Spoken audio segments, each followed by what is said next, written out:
تیسرے اس کے بعد بھی قائم رہے، اس وحشیانہ انداز سے مسلمہ صحابی رسول کے اعضاء کو کٹواتا رہا حتیٰ کہ وہ درجہ شہادت کو پہنچ گئے، لیکن عقیدہ ختم نبوت کے تحفظ میں کوئی لغزش نہیں آئی۔ تاجدار ختم نبوت، تاجدار ختم نبوت، سیدی مرشدی، سیدی مرشدی، تاجدار ختم نبوت، تاجدار ختم نبوت، جمعیت علماء پاکستان، انجمن تحفظ ناموس رسالت، علماء حق اہل سنت۔ اور یہ کوئی ایک مثال نہیں، یہ تو میں نے آپ کو اس لیے سنائی ہے کہ آپ کو ہم سب کو پتا ہونا چاہیے اس عقیدہ کے تحفظ کے لیے صحابہ کرام کس حد تک گئے ہیں، یہ ایک قربانی۔ پھر دیکھیے جب خلافت راشدہ کا دور آتا ہے، کتنے بڑے بڑے نام ہیں جو جنگ یمامہ کے اندر جاتے ہیں۔ کون ہے ایک نام بڑا مشہور نام ہے، آپ صحابہ میں سنتے ہیں، حضرت انس بن مالک رضی اللہ عنہ، جو حضور کے 10 سال تک خادم خاص رہے، ان کے بھائی ہیں، ان کا نام برا ہے، برا بن مالک۔ یہ ایسے خوش نصیب صحابہ ہیں، صحابی ہیں، رسول اللہ نے پتہ ہے ان کے بارے میں کیا فرمایا؟ میں بتانا یہ چاہتا ہوں، کبار صحابہ کرام، بڑے بڑے جلیل القدر، حضور کے قریبی، انہوں نے اس عقیدہ کی حساسیت کو محسوس کیا۔ حضرت برا کے بارے میں کریم آقا علیہ الصلوۃ والسلام نے ارشاد فرمایا، آپ نے فرمایا برا وہ ہے، برا بن مالک وہ ہے۔ آپ نے فرمایا اللہ کے کئی بندے ایسے ہوتے ہیں جب اللہ کے نام کی قسم کھا لے اللہ ان کی قسم کی لاڈ رکھتا ہے، یہ وہ ہے برا بن مالک۔ جب گئے جنگ یمامہ میں، وہ سارے لوگ جو مسلمہ کے ساتھ تھے، اور پتہ ہے کتنی بڑی طاقت کے ساتھ ٹکرائے ہیں صحابہ، آپ سنتے ہیں نا یقیناً رمضان میں بدر میں کافر کتنے تھے؟ 1000۔ بدر میں کافر کتنے تھے؟ 1000۔ احد میں کافر کتنے تھے؟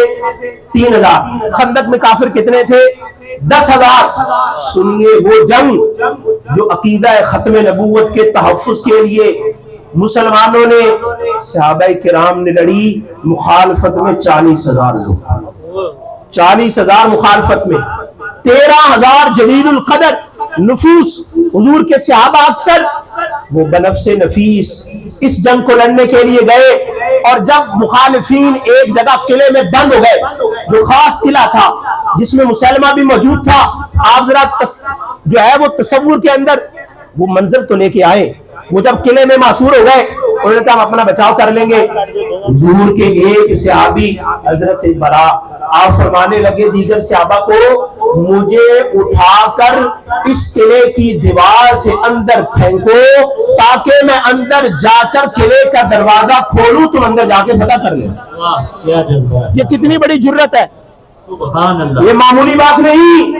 وہ دشمن جو اندر تیار ہے، وہ دشمن جو دیکھ رہے ہیں، ایک آدمی کیسے مقابلہ کرے گا ان ہزاروں کا؟ یہ کیا بات تھی جس نے حضور کے صحابی حضرت برا کو اس بارے میں ابھارا، تیار کیا؟ وہ دراصل یہی جذبہ تھا جس جذبے کی ایک لمک رمک لے کے اللہ کے فضل سے ہم یہاں موجود ہیں۔ وہ عقیدہ ختم نبوت کے صحابی تھے، اس کا تحفظ چاہتے تھے، اس لیے اندر چھلانگ لگائی، جا کر تیر کھائے، زخم کھائے، اپنے مشن میں کامیاب ہوئے، دروازہ کھولا، صحابہ اندر گئے، قلعہ فتح ہو گیا۔ اور کس نے قربانی دی اس عقیدہ کے لیے؟ اور کس نے قربانی دی؟ حضور کے صحابہ میں سے حضرت عمر بن خطاب، ان کے بھائی زید بن خطاب جلیل القدر صحابی، وہ بھی اسی معرکہ میں شہید ہوئے۔ جب شہید ہوئے نا تو حضرت عمر نے کیا بات فرمائی، سبحان اللہ، خوش ہو جائیں اس تحفظ کے لیے، اس عقیدہ کے تحفظ کے لیے ہم سب بیٹھے ہیں۔ انہوں نے فرمایا میرا بھائی زید مجھ سے 2 باتوں میں سبقت لے گیا، اسلام لانے میں بھی سبقت لے گیا، شہادت پانے میں بھی سبقت لے گیا۔ کیا ہوا؟ وہ بھی اسی جنگ میں شہید، ثابت بن قیس۔